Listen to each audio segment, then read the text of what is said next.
Alright, we are back at Sears Point Raceway for the second week in a row. This time for the Shelby Nationals. It is a 3-day event filled with car shows, swap meet, vendors, track time, I mean, you name it, they got it going on. And there are some crazy historical vehicles here.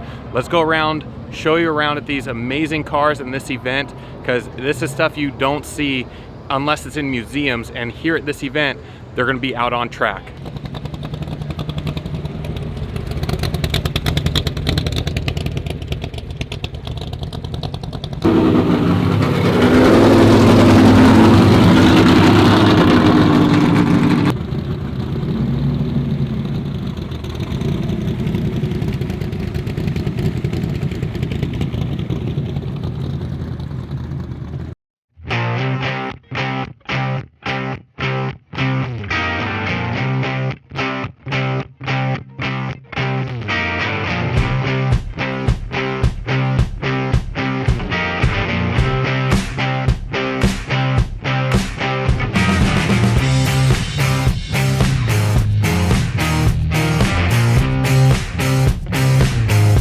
Well, unfortunately, it looks like a Mustang may have caught fire. We're gonna go down and investigate and see what happened.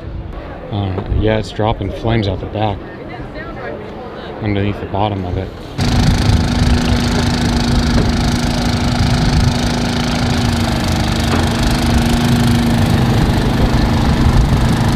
So Investing Motorsports is one of the largest Shelby dealers for continuation Cobras on the planet, and they actually manufacture the engines for the continuation series, your all aluminum 427 stroker motors, all of that. They do it there in-house up in Sonoma County, which isn't that far from the racetrack. We're probably less than an hour from there.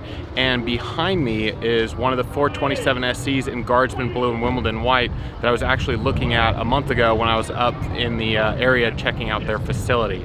So let's take a close look. These are some amazing cars and they do amazing work. And one day we'll add a continuation Cobra to the collection.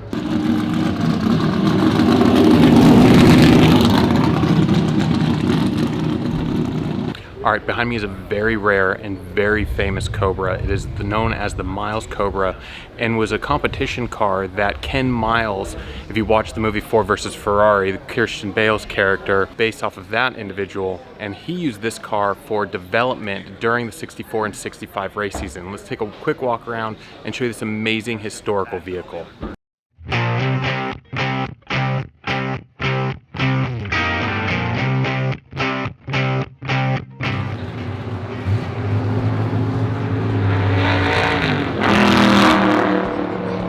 All right, so behind me is a very rare, unique race car that Carroll Shelby was involved in for Can-Am Racing. And I was talking to the owner of the vehicle. He's had it for over 11 years now and did a 3-year restoration and research project to get the car back into its current condition. The car is totally insane, it's super unique, and I'm really amazed that Carroll had his hands in even more things that I didn't even know about. So this is really cool, really unique experience, and another reason I'm glad I came out here for the 46th Shelby Nationals.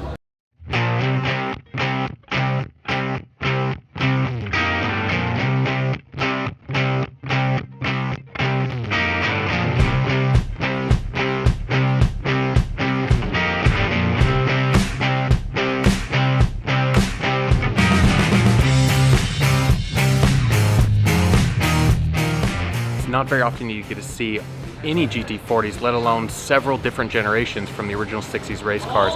Check out all these behind me. It's just absolutely unreal. All of the historical racing cars that we have here at the Shelby Nationals.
cool things about the Shelby Nationals is, in addition to track time, they also do parade laps. So if you want to take your vintage Shelby out on the track, but you don't want to go beating on it, you just want to go out and have a little bit of fun, say you took it out on the track, you can go ahead and do so. And so that's what they're doing right now, lining everybody up that wants to go ahead and do parade laps and go out and just have a great time here at Sears Point Raceway.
Alright, so the GT350s, they were really geared towards road course racing, but the GT350 behind me is very unique in the fact that it's been modified for drag racing. It's got a lift-off hood, it's got pizza cutters up front, wider slicks on the back, and upgrade rear suspension to go ahead and get the extra traction you needed for going down the drag strip. It's really unique, really cool, and the first GT350 I've seen really modified specifically to run at the drag strip. Alright, so this 67 GT500 behind me really caught my attention at first glance because of the color scheme, the blue and the white, of course. But upon closer inspection, the upgrades that have been done to this car are absolutely killer. And they went ahead and put a oversized wheel that looks like the factory GT500 wheel. And then on the interior, it looks like they've upgraded the instrument cluster with the RTX Coda Digital gauges like I did in my Challenger. They look super clean. They put a newer version of the original style Shelby steering wheel in it, and then of course it looks like it's got a 6-speed manual overdrive installed as well. And then looking between the wheel spokes, it appears they've got some 6-piston brakes up on the front of it. So this thing has been seriously upgraded, and I'm really curious to see if I can find the owner and find out what it's got under the hood and see how that looks as well. But this car is absolutely breathtaking, and I'm really glad to see it here because it is just a top-notch build.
All right, and that's going to be a wrap here from Sears Point Raceway for the Shelby Nationals. I highly recommend, if you ever get the opportunity to come out to one of these events, you definitely have to do it, because I mean, some of these cars are insane. I'm going to go ahead and watch the rest of this vintage race that they're finishing the day off. We've got a MK1 GT40 out there, a Daytona Coupe, a lot of really high-end, original vintage racing Shelby Mustangs as well. I mean, this is just a really cool event, a lot of fun, and we will see you guys at the next video.